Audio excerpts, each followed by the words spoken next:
Hi, I'm Anthea. I'm back for part 2 of Hugs for Hazeley. So now we're going to talk about the second part of the session.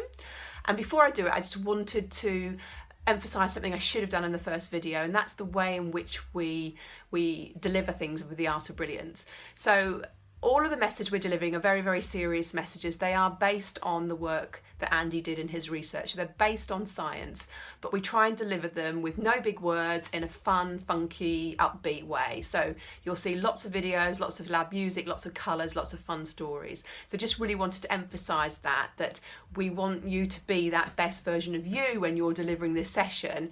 And one of the things we recommend is that you spend some time beforehand making sure you're feeling at your best, and if anything else, just when you start the sessions, pretend to be the happiest, most positive person you've met. And we know from research that if you spend the first 4 minutes being upbeat and positive, that will impact how you feel.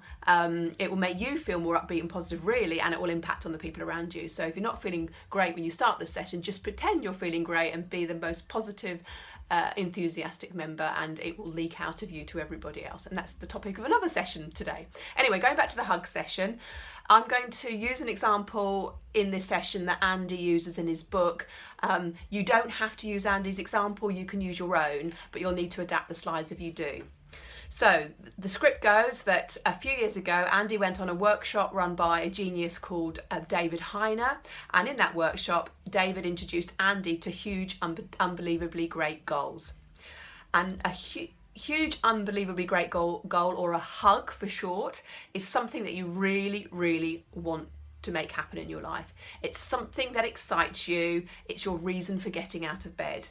And David designed a pyramid, which is on one of the slides, to help people draw their hug and make a plan for it.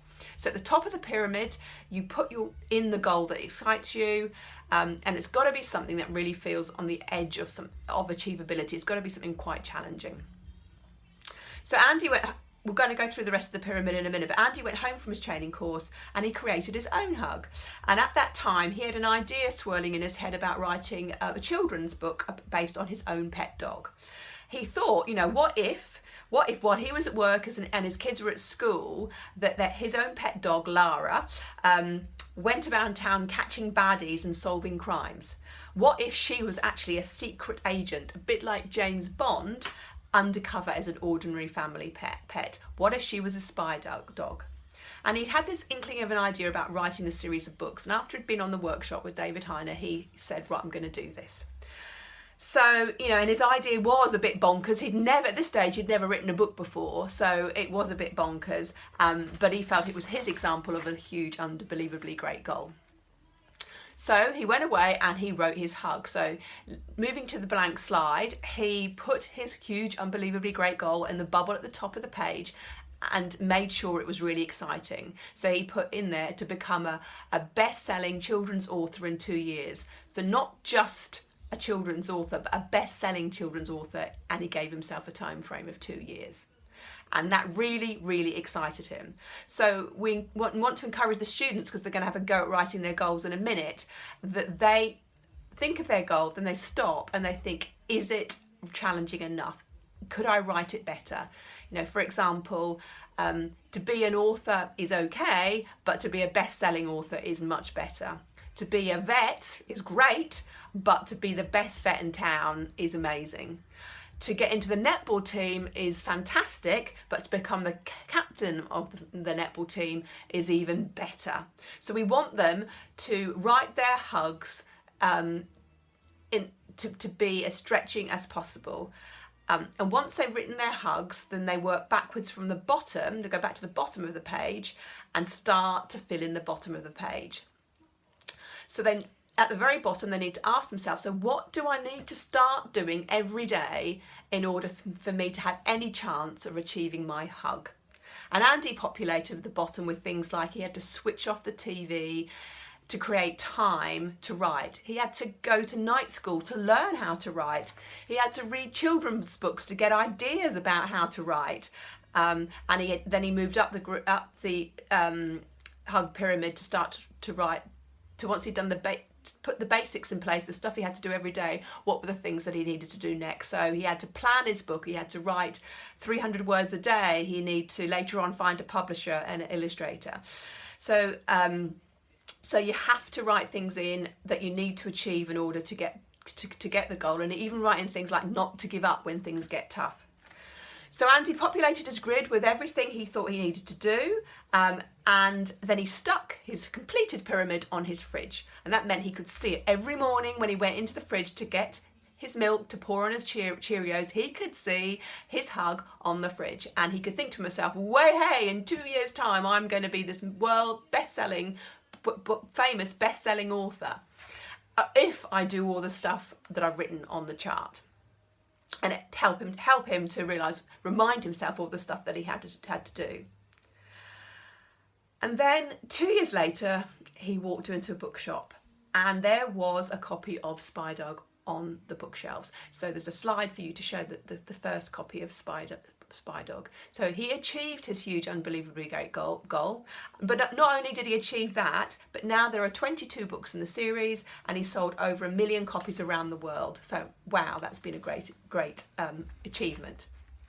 Now this session isn't about becoming a best-selling children's author, it's about the children working out what their hug might be. What is it that they would like to achieve in a year, 2 years, 5 years, even 10 years if they want to look that far ahead. And we want to tell them that they're to treat their hug like rocket fuel, and to remember that most people spend their lives just trying to get through the week to the weekend, or get through to next half term or to the next holiday. And we want their aim is to achieve their hug. And one final point, when they're having a go at writing their hug, remind them or tell them that hugs and playing to their strengths from the previous session are like two sides of the same coin. You can't have one without the other. So you can't have a hug, or you can't achieve your hug, if you're not playing to your strengths.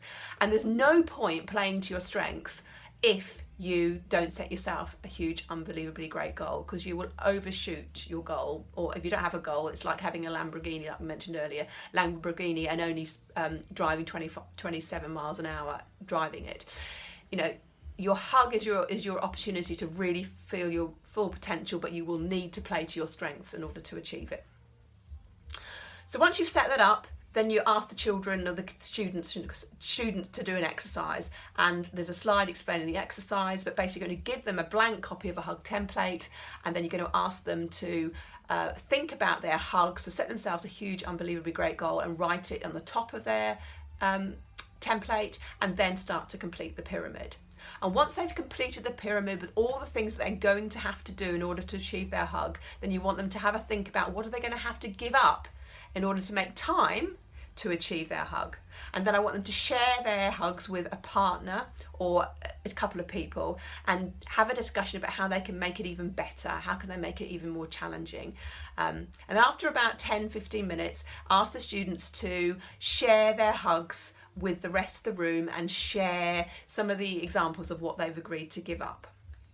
So that's the exercise. And then to finish off the session, I wanted you to talk to them for a few minutes about this concept that we call botheredness. There's a slide for this too. So all the things they've written in the boxes on their hug are doable, but they will take effort and they will take practice. So we need to tell the students that in order to achieve their hug, they need to put in a bit of an effort and they need to play to their strengths. And they need that extra ingredient which we call botheredness. They need to care enough and put the effort in to get there. We need to remind them that life is an ever-changing upward spiral. It constantly throws challenges at us. And when we face a challenge, the 2% version of us doesn't whinge, moan and groan and give up. The 2% version of us takes a deep breath, puts their shoulders back and says, bring it on, I'm going to overcome that challenge and I'm still going to achieve my goal.